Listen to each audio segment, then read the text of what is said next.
Thanks for being here with us, Mr. Wills. Absolutely.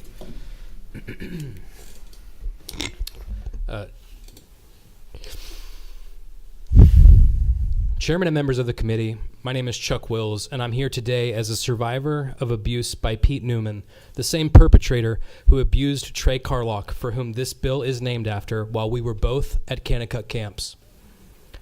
I was a shy homeschool kid from Georgia when I arrived to Kanakuk, and Pete Newman had his eyes on me from the moment I stepped off the bus. At the time, I thought it meant I was being welcomed or noticed by a leader everyone admired. I did not understand that this was the beginning of his grooming process. I was 6 years old when we met. Pete was charismatic, funny, and trusted by parents and campers alike. He was someone who we were told to respect and look up to. That trust and influence is exactly what he used to manipulate and harm me.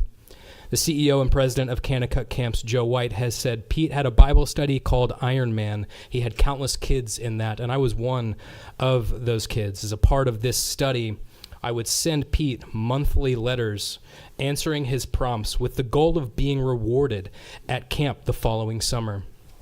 We were pen pals. Pete Newman leveraged the Bible to gain deeply personal and vulnerable information from children, including myself. I shared things with him in those letters that I wouldn't have even shared with my parents.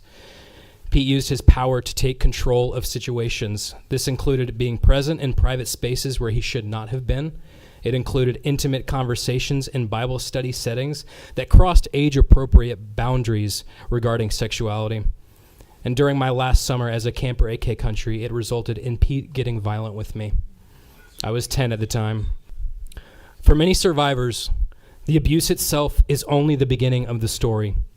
What comes afterward, the silence, the shame, and the pressure to not speak can last forever. This is why Trey's Law matters. Non-disclosure agreements in cases involving child abuse do not protect survivors.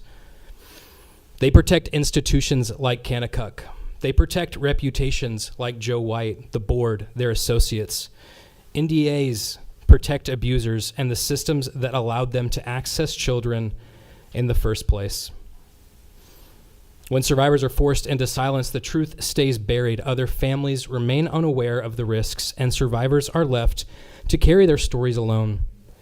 Kanakuk recently celebrated its 100th year as an institution every summer.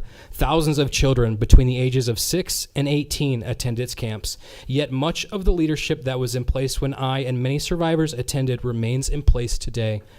Joe White, the man who baptized me, along with the leadership of Kanakuk and their associates, still refuse to take full responsibility or ownership for what they knew was happening to me and to many others.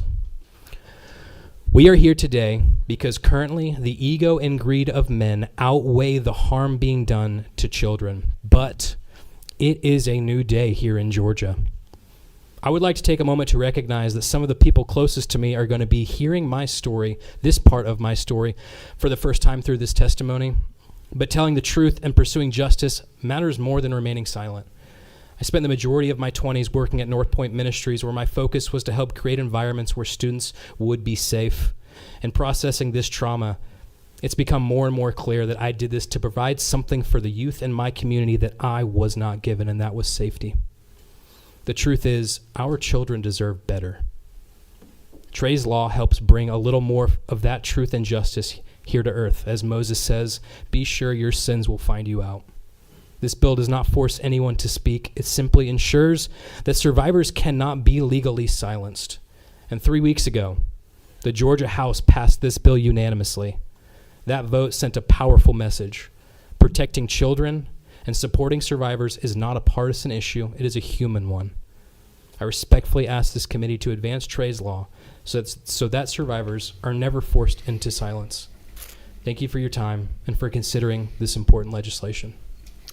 Thank you, Mr. Wills. As I told you privately, thank you for being willing to share your personal story and what you went through. Nobody would expect you to move forward and have to relive this constantly and share with the whole world what you went through publicly. But by doing so, you are making such a big lasting impact to make sure that there's hopefully less people or no one has to go through what you went through. So appreciate your bravery in doing this. Thank you, Senator. Any questions from the committee? All right, thank you.